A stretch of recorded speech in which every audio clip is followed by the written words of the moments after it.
I got him kitted up and drags him up the mountain. Okay? Says, and there I was, standing at the top of the mountain, in my regalia, ready. He says, you talk about suffering. You know nothing about suffering. He says, my neighbor pushed me. I started going down the hill, totally out of control, screaming. He says, when I got to the bottom, there was this little tin shed. He said, I remember that tin shed because I used it before I went up the mountain. He says, as I got to the tin shed, I put my arms out in front of me. He says, that's the last thing I remember until 2 weeks later, when I woke up and I was just in plaster cast all over the show. He says, you talk about suffering. So we're going to tell you a little bit of a story tonight. And I promise you we'll be done and dusted before 7. But we don't want you to think that this was all about suffering. So what I want to do is I want to take you to 1984. 1984, Nolene and myself, we're in our final year at seminary, Baptist Theological College. And of course, that's the time where students in their final year kind of start jostling for calls, you know. We had been in an incredibly fortunate position. We'd had some wonderful ministry opportunities during our years at college. And in my final year at college, we were actually the youth pastors at the Rosettenville Baptist Church. Paul Jones was the pastor there at the time, and Paul took his sabbatical during that year while I was there as youth pastor. So I was pastor of the church in my final year at college with Rex Matthew as a deacon, Rolf, together with the Woods, Mike Wood and that crew. So this was the, you know, we talk about the Chassidim. We had the Chassidim there. At the end of that year, or just coming up towards the end of the year, Pastor Rex said, you know, we started talking about this thing, and he said, you got the opportunity of the church actually extending a call to you at Rosettenville. How do you feel about that? I said, I don't know how I feel about that. Super church, big church, everything happening, all the bells and whistles.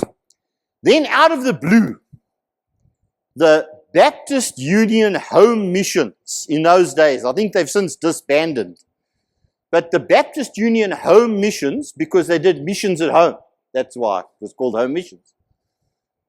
Home missions through the Empangeni Baptist Church, in those days, Erwin and Val Painter were there, contacted us and asked us if we wouldn't consider coming to do a church plant in Richards Bay. Nolene and I sat down and we spoke about this and we prayed about it and we spoke to Pastor Rex about it and all of those good things. And that was the start of something that God did in our hearts.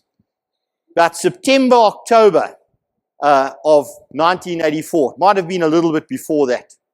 By the time we got closer to the end of the year, we were convinced that this is where God wanted us to be. We knew nothing about it, other than the fact that this was an industrial town, transient community. That particular time, 1984, the population, the greater population of Richards Bay was 18,500 people, and they said it would have doubled by 85 by 1990. They said it would have doubled, okay, with everything that was happening. Nolene and I came down here, we met. At this point in time, there was nothing here, just sea sand, okay? This earth, no buildings, sea sand. We walked around here, but we sensed this is where God wanted us to be. At the end of our college year, 1984, we packed up our belongings in my old trusty yellow Kombi. It had a Datsun 1600 engine fitted in it, and there was a whole nother story to that. And we headed down here to Richards Bay. We had sent our furniture ahead, and they said to us that when we got here, we needed to call Erwin Painter, okay? And he would meet us here. Well, when we got here, first thing we did is we started driving around looking for a call box, okay? Yes. And we found one up at the shopping center. There was a call box. And we phoned Erwin, and he told us where we could find the keys to the then chapel, which was here. These were going to be, this door was a bit closer to that one. These were the two double garage doors of the garage. Okay, it was 6x6. Double garage, a 6x6 meter garage. Okay, and they had left the roll-up doors off, and they had put two double doors on it over there. And he told us where we could find the keys, and he then started apologizing for the fact that the manse had run into some complications and they didn't get it finished in time. It's something to do with the weather and a few other bits and pieces. So when we drove in here, the first thing Nolene said to me, she's sure the twins have got upset stomachs. Okay? Because we hadn't been introduced to Mr. Mondi yet. Okay? So by the time we got here, now it's end of November. It's a day like today, it's a night like tonight. The mosquitoes are, for those of you who come back to the 80s, you remember, some of you remember the mosquitoes, they used to spray every night. They used to spray here, okay? Not to kill the mosquitoes, by the way, to make them infertile, okay? They used to spray them here. So we got here, the mosquitoes were into us. It was chaos. We came in here, and our furniture and everything we possessed in life was packed from floor to ceiling in the double garage.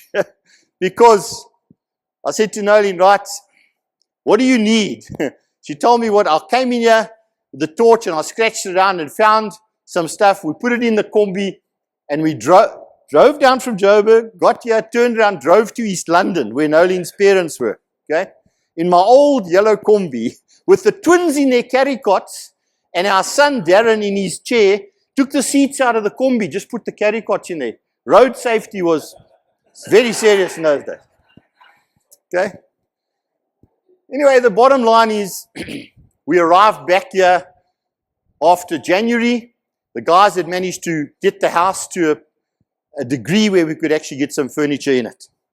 So that was our introduction to Richards Bay. We got here, we said, right, Lord, we're ready for this thing, man. We're ready for it. So we hadn't been here too long, and what happened was all the bells and whistles, and we got, now if we can just get our technology to work.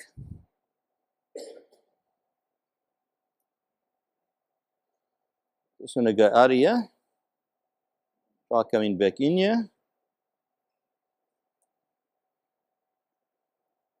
Hang on a seconda. Right. So there you've got your pastoral family. We arrived in Richards Bay, and there used to be a newspaper here. I don't know can't remember what it was called.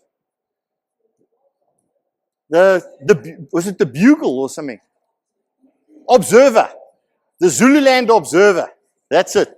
I think it was, the offices were in Empangeni. Okay? So they came and interviewed us, and they took this very, very nice photograph of us. And it says, the Baptist congregation of Richards Bay recently welcomed their new minister, the Reverend, I like that, Louis Marais and Mrs. Marais, in their chapel at 5 Rooipoort. I like that as well. Arboretum. And the couple are happily settled in their new home at the same address with their 3 children, Darren, Leanne, and Lachelle. Okay? So this was your pastoral family that arrived.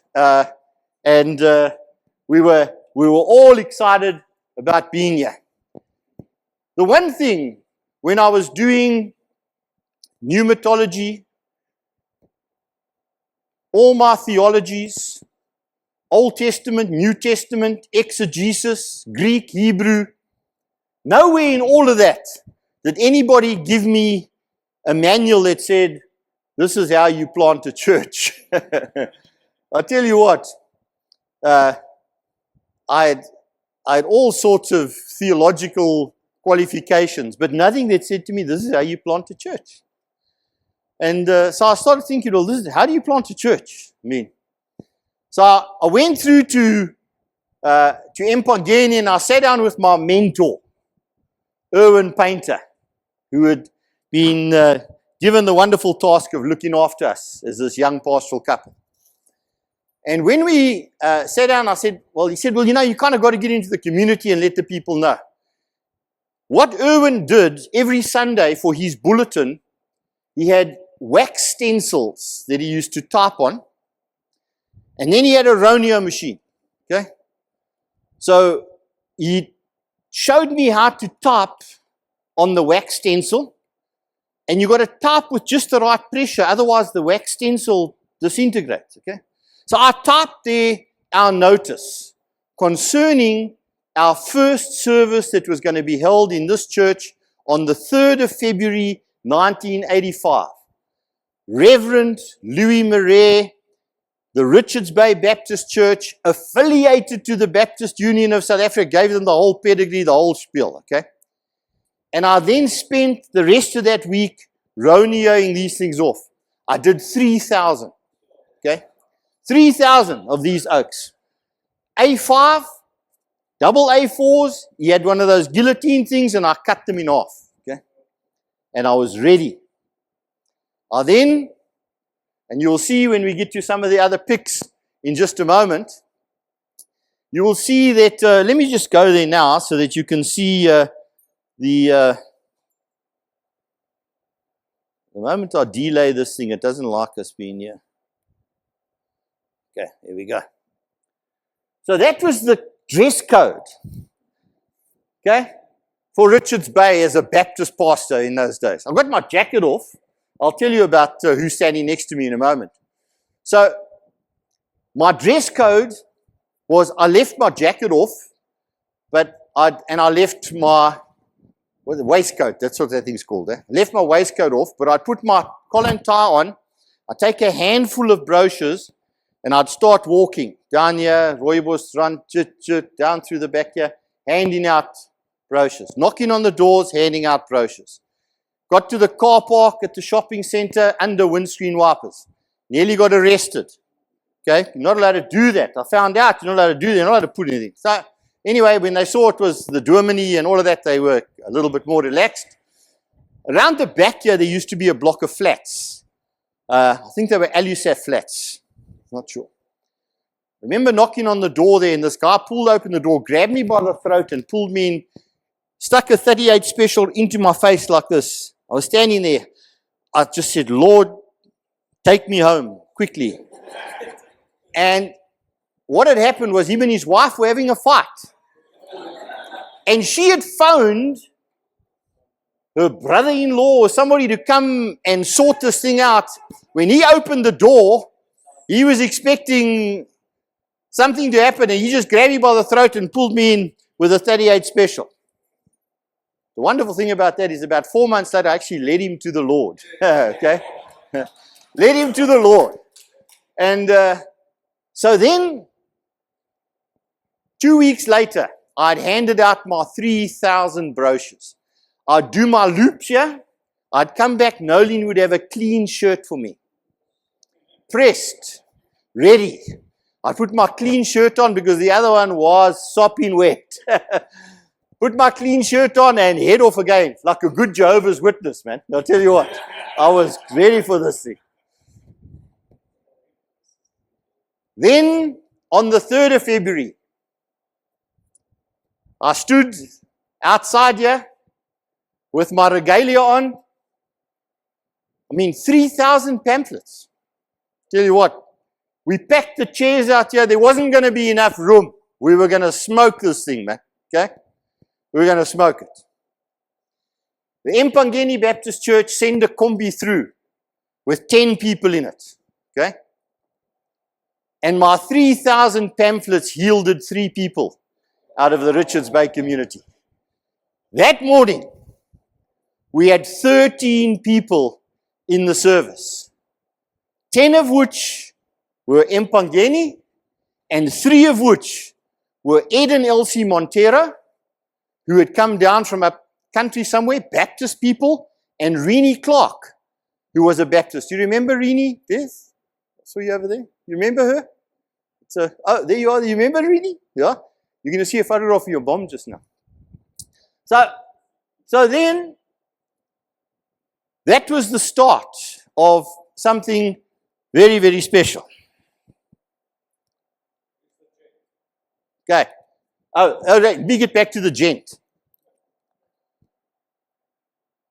So that gent there happens to be my brother-in-law, Graham Ganexki. This year was the first Easter after we started. Graham and Dawn came to give us some encouragement, and we were around the back of the church.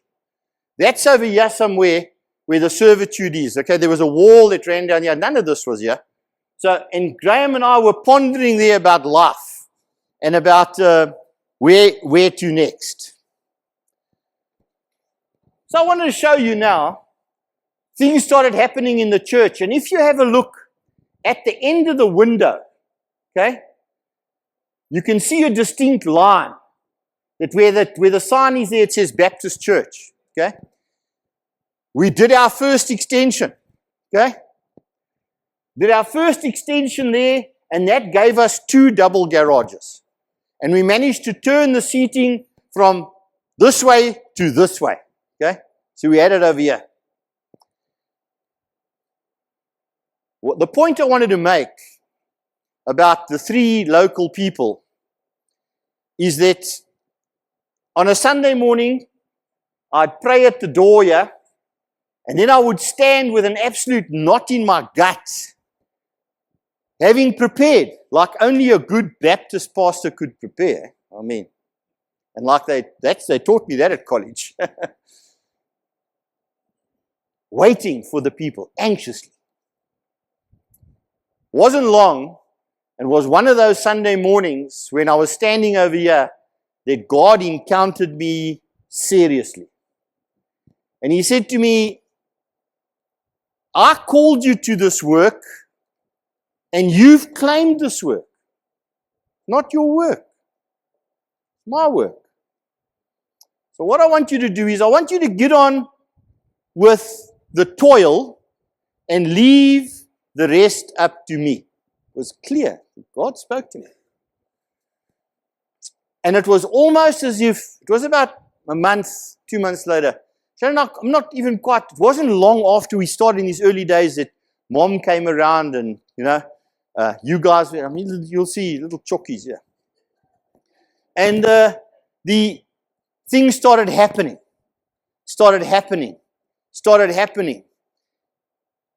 I made some notes here about it when one talks about missions. There's so many different definitions of missions. But the verse of scripture I'm going to leave with you when we close, you'll see is missions together with ministry only involves one thing, and that's availability. Nothing else. Availability. Got to be available. Nolene and I learned that more than anything else in our being here. Just be available. I was at the local butcher and I've been trying to think of his name, and he's since long gone. I went in there to buy some meat and we got talking. One thing led to another, and he was part of the local rugby club. And next thing I came home, I said to Nolene, I'm just going to go and play some touch with the guys down there. Oh, trouble. Trouble. Yeah. Could have been Steenkamp. Big guy. Had the local butcher here. And then there was the dentist, Cully. Was he? No, Cully Schultz. That was Cully Schultz, the doctor. But anyway, the bottom line is, through the rugby club, and I'm trying to think of, I mentioned his name to somebody this morning, as a matter of fact. The old Sergeant Bill Fourie. Bill Fourie was the local oak here. So through the rugby club, it opened up doors into the community, John de Villiers was the fire chief here in those years. John introduced me to Fred Phillips, who was the town clerk. And so within a short space of time, I was chaplain to the fire department. I was playing rugby at the local club. I was praying for the prisoners through our bill for re. And it just, God started to do something special here. Missions, yeah, at home. Missions at home, that's what it was. Just started to unfold and unpack. And before we knew it, things started happening in this little work. And that's why we needed to do that little extension quite quickly. But now I want to show you something, dear friends, that should warm the cockles of your heart. And Sharon, if you look carefully, you're going to see yourself here, somewhere, and you're going to see your mom at the back, and you're going to see Les van Rooyen over here. I think this was Sally de Villiers standing over, Sandy de Villiers. That's Desma at the back, standing next to your mom. But what I want to show you, dear friends, is that the moms and dads in Richards Bay were very active in those years. We had children coming out of every corner of this town, okay? Every corner. The Sunday school just did it, man, tell you. So now, while we're on that note of the Sunday school, I want to talk a little bit about this education block. Donnie Vermeulen pastored Richards Bay Christian Community Church in those days. And I just talking to Ralph, Jason, he tells me that you guys have got a good fraternity. It's good, strong. In those years, we had a particularly good fraternity as well, a fraternal. And the thing was, guys would come here and say, hey, you know, Louis, this church is not charismatic enough for me. I'd say, I'll tell you what, Donnie's got to work down the road here. The Oaks boogie every opportunity they get. And guys would go to Donnie and say, hey, you Oaks are boogieing too much. He'd say, I'll tell you what, there's a church just down the road over there. Go there. And that's how we worked with ourselves here, the full gospels, the presbytery. It was unbelievable. Richards Bay Community Church had a very, very active Christian school in town. They were doing the ACE program, Accelerated Christian Education. And the guy that was the principal of that school at the time was a guy named Graham Temlett. I've known Graham for many, many years. He was a civil engineer in the railways at the Harbour Project. He then left that and went full-time with the church and ended up the principal here. Bottom line is, they just got settled. There was a municipal prefab complex that they were using for the school. The next thing, the municipality came in and said, you guys have got a week to get out of here. Okay? So we were talking at the fraternal, and Donnie mentioned this. And so I said, hang on a second, man. You know, how much space do you guys need? So they told me how much space they need. I said, and how much money have you got? So Graham said, man, we've actually got about 80,000 rand.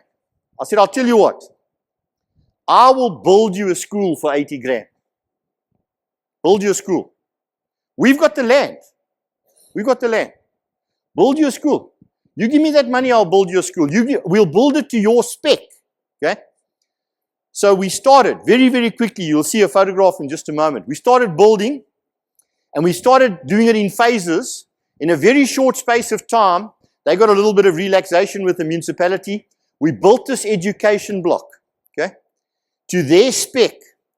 And the agreement was, until they got their next school, they could use this facility rent-free. And by then we had also extended this hall. They could use the hall for their school hall, rent-free, and we would have the use of the education block for Sunday school on a Sunday. That's how we did it, okay? So we got our education block built for 80 grand. They got an instant school that they had rent-free, and they started the rest of their projects. So that was all part of what was going on here at the time.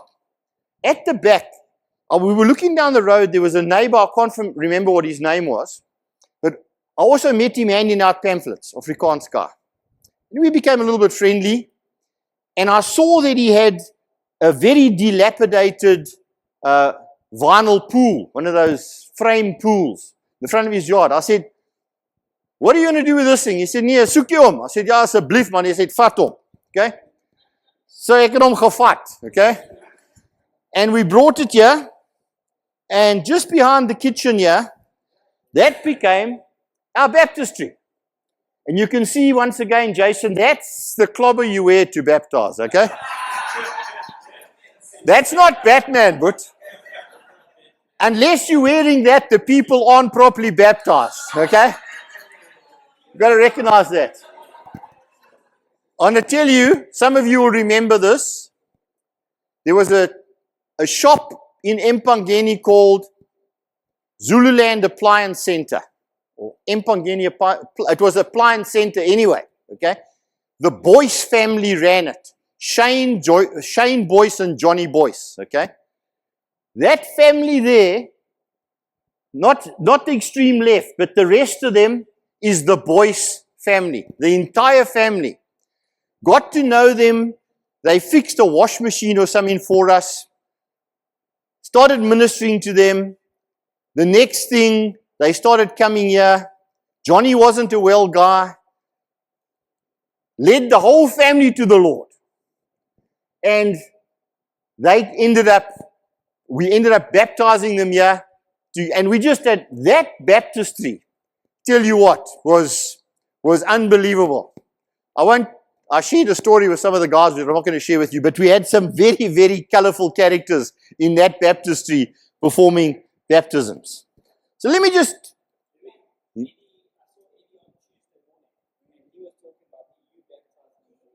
Is that so? Yeah, in this pool. Yeah, in this pool. As a matter of fact, Marsha and Eddie are baptized in this pool. Okay? And Audrey are baptized in this pool. Who else? So there, tell you what. And there you can see with our Baptist hymnals. Oaks are standing there. I think Irene Scully is playing the guitar. She's kind of hidden away there.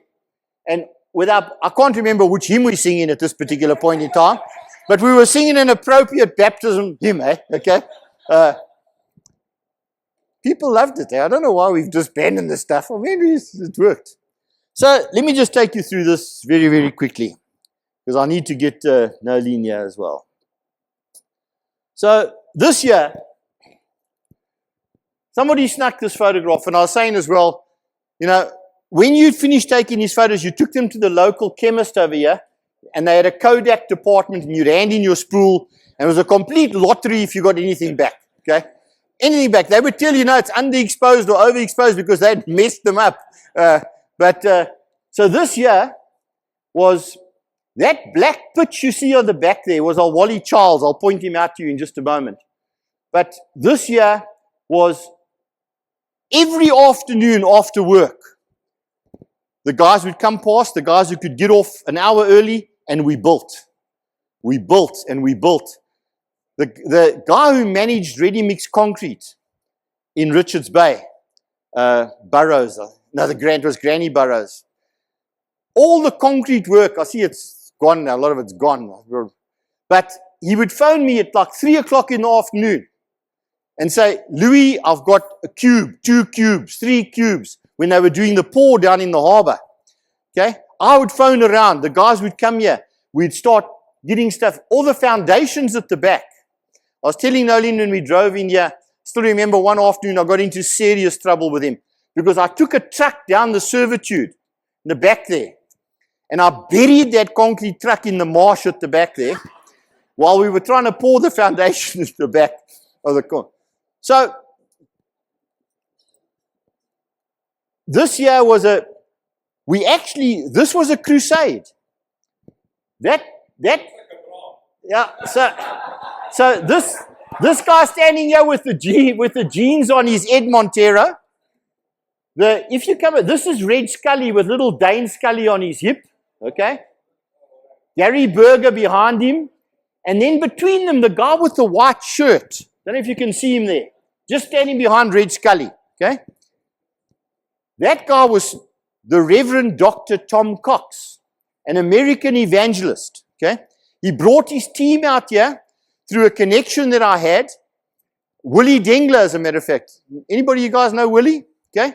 Unbelievable evangelist. Willie put me in touch with Tom Cox. Tom Cox brought a whole team of American evangelists to Richards Bay, okay? And we had them in the Arboretum School. We used that school hall as our crusade. And these guys came here. I mean, just unbelievable how God did these things and how it unfolded. Now, I'm going to take you to a little bit of a development. So here we are. The years have moved on. Our girls are now a little bit older. Our little boys a little bit older. And that's our beautiful garden at the back here that's disappeared. Okay? Very hard sore about that, man. And on this note, I'm going to ask Nolene to just come and share a little bit with you concerning her role that she played there, Nels. We as women had a fashion show where we invited the men in the church to be our models. And that was hysterical, but we invited folk and the women, and they actually came, and we raised funds for the kids to go to WOW team. Not to WOW team, to summer camp. The men wore the ladies' clothes. Yes. Sorry about that. Yes, they did. Beards and all. It was hysterical, but it raised funds. We also got involved before the, when the building started taking place. We'd have cake sales and raise funds for the building fund, and we would feed those guys that were building. We actually became known as the rolls ladies because everything was around rolls. We did the hot dogs, salad rolls, hamburgers, but it was great. And then Louis spoke about the building for the education block. Before the education block happened, Sunday school was in our house, in our home. So Sundays were quite hectic. We would pack away stuff and we'd put beds on top of beds so that we could have classrooms for the children. And yeah, that's basically it. But the women's ministry, it was very new to me. I'd been to women's meetings, but to have a group of women who were just willing and available, it just took our women's ministry to another level. But our time at Richards Bay was a blessing. It was very difficult for us to leave. I know I said to the Lord, why we have to go now when can't we ride the crest of the wave? Because it was almost as if we'd worked and we'd built, and now the Lord was saying it's time to go. But we knew it was time. And for me, it was a huge learning curve. God stretched me. And he took me out of my comfort zone. I'm naturally a background person. But I was forced to do things, which I loved eventually. But I'm so grateful to him for the privilege and the opportunity to be able to serve him here and to come back and be so excited to just see that our baby has grown. It's wonderful. Thank you.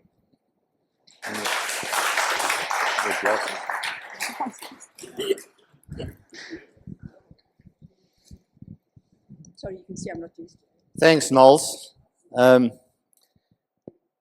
Just before I land this thing and start pulling it together, I think it would be amiss if I didn't tell you maybe just one or two stories. It wasn't unusual in those years to do a funeral on the Saturday morning, a dedication or a wedding in the afternoon, and a dedication the next morning. That was kind of almost the run of the mill of Richards Bay in those days. The church was a magnet to people in need. Serious magnet. And this church And I know that it continues to serve the community in an incredible way. But this church, Nolene and I often say we will write a book if we get the opportunity. We were given a baby at my study door. I'm not going to mention any names because some of you might know the families involved. I was given a baby that had been born in a car park down in Merensia, okay? Brought here in a towel.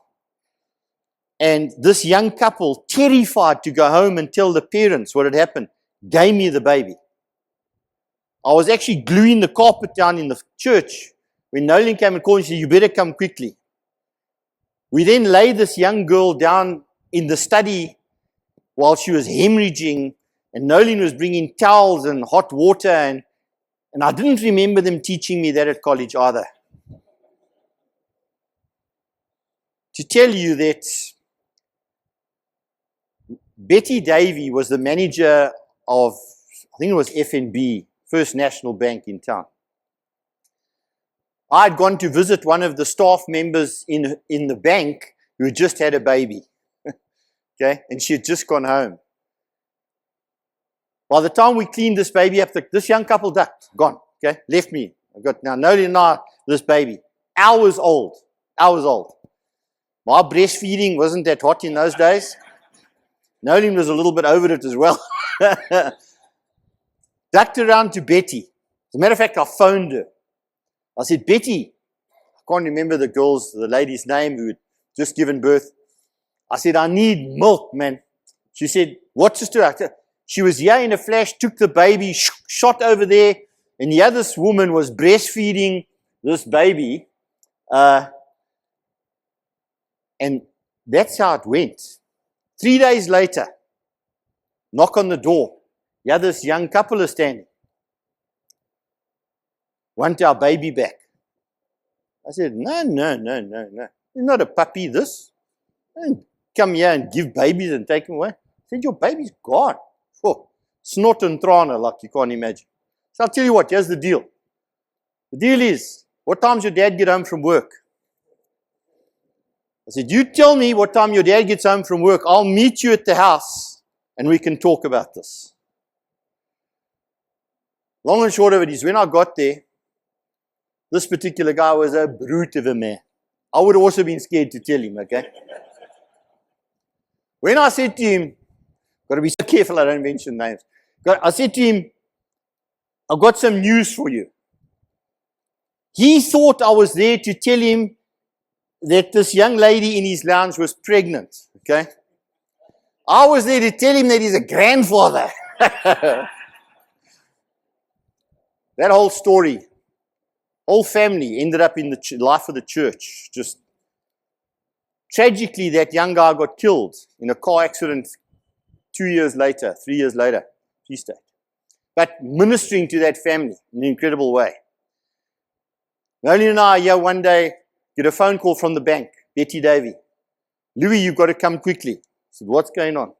One of my staff has locked themselves in the safe at the bank and they're committing suicide in there, okay? Now, how do you get into the bank safe when somebody's locked it from the inside and they... Somebody mentioned Harvey Cuthbertson just now. Somebody said Uncle Harvey, there at the back. That same young lady who committed suicide, we got that all under control, but she had some serious issues, also panned out beautifully at the end of the day. Harvey was here. He had come to see me. He wanted to get married to Barbara, okay? He parked he was on a motorbike. He used to teach at John Ross College. He came here after school, parked his car at a Passat station wagon, parked it in the driveway behind my Passat. Now, who parks a motorbike behind somebody's Passat? I get this phone call from the YWCA down in Merensia that this young girl is now committing suicide there, okay? She didn't succeed here, but now she's getting... So I said to Harvey, just hang on, I'll be back in a second. I run out here, jump in my Passat, flatten his motorbike. It's parked behind my Passat.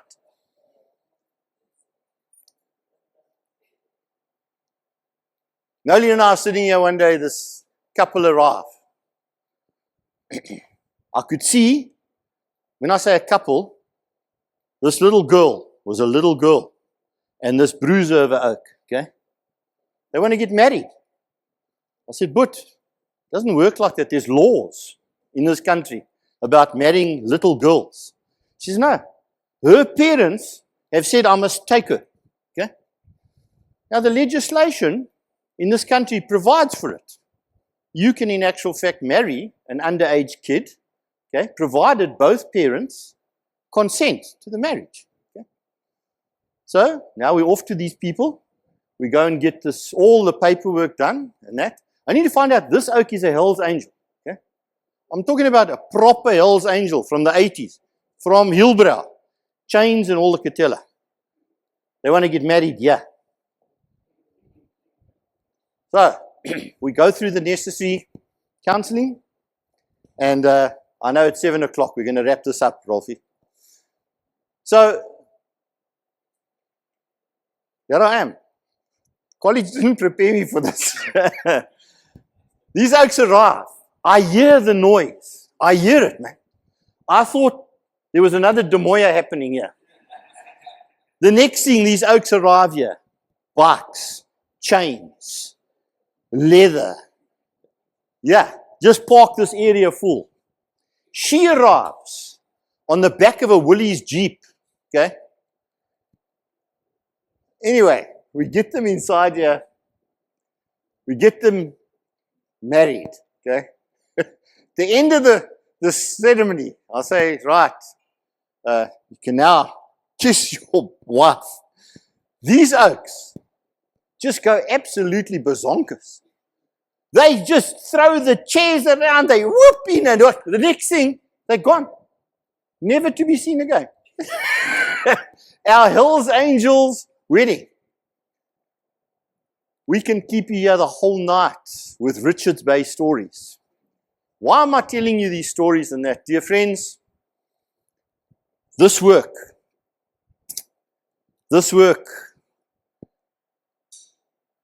couple here this is Rob Cornelison. What is Rob's wife's name? Hope. Rob and Hope followed us, and unfortunately it didn't pan out. Rob had quite a serious cycling accident, and but then God brought Dudley here, and now God has brought Jason and Rolf here, and things are flying. So this year was at our welcoming service for them. But when I found this photograph, and these are the total of our photographs, there's nothing, we can't find anything. But this particular photograph with Rob Cornelison, that's the mayor of Empangeni, I think it was in those years. We didn't have a mayor in Richards Bay. We kind of were part of their municipality. But he came to share with us on that occasion. But what I wanted to link to this was, in that first year, on the 9th of November 1985, the Richards Bay Baptist Church constituted with 64 foundation members. Now, let me tell you something. Those were the foundation members, 64 of them.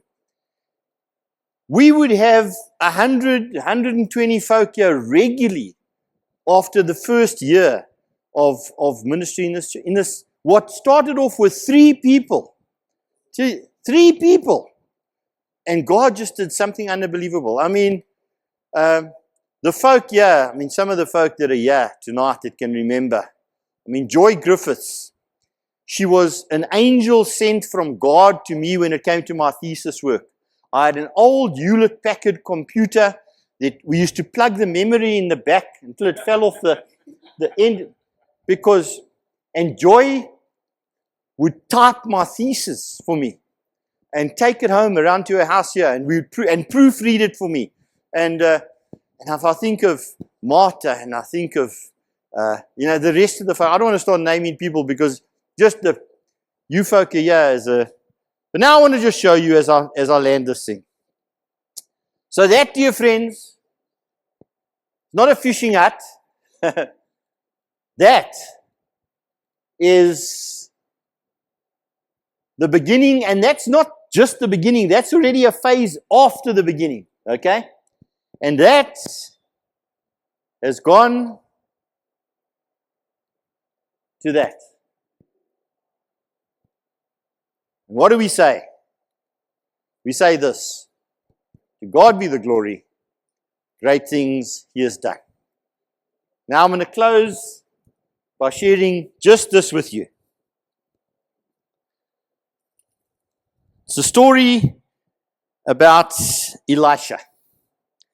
The wife of a man from the company of the prophets cried out to Elisha, "Your servant, my husband, is dead, and you know that he revered the Lord, but now his creditor is coming to take away my 2 boys as his slaves." Elisha said to her, "How can I help you? Tell me, what do you have in your house?" "Your servant has nothing there at all," she said, "except a small jar of olive oil." Elisha said, "Go around, ask all your neighbors for their empty jars. Don't ask for just a few. Then go inside and shut the door behind you and your sons. Pour oil into all the jars. As each is filled, put it to one side." She left him, shut the door behind her and her sons. They brought the jars to her, and she kept pouring. When all the jars were full, she said to her son, "Bring me another one." But he replied, "There's not a jar left." Then the oil stopped flowing. She went and told the man of God, and he said, "Go sell the oil, pay your debts. You and your sons can live on what is left." Dear friends, I read that story, and there's another beautiful one about Elijah earlier on. You'll recall those 2 beautiful oil-related stories about Elijah and Elisha. The one where the widow bakes the bread for him, and her flour never runs out. And this one, what is the key here? In both of these stories, when the prophet comes and he says, "What have you got?" Not interested in what you haven't got. What have you got? You see, because what I've got, I've got. What you've got, you've got. What you've got, you've got. You've got, you've got. We've all got something. But you know, when we come to the place of putting our hands up to say, challenge accepted, the first thing we do is we focus on what we haven't got. God is not interested in what we haven't got. He's interested in what we've got. And we just got, that's all we got to do. Just bring to Him what we've got. Dear friends, we came here with very little. Very, very little. But we brought what we had. That's all. That's all we could do, is just bring what we had. You have a look at those 2 pics of what this thing started at and what God has done here and will continue to do in an incredible way. And Rolf, for you and for Jason, in the years that lie ahead, I trust that you'll be able to do a sequel to this with a whole bunch of other photos and stuff showing this is just the beginning. God is going to now, but it's a case of, Jeremiah, send me, challenge accepted, I'm bringing what I've got. Amen. Amen. Pray for us, bud.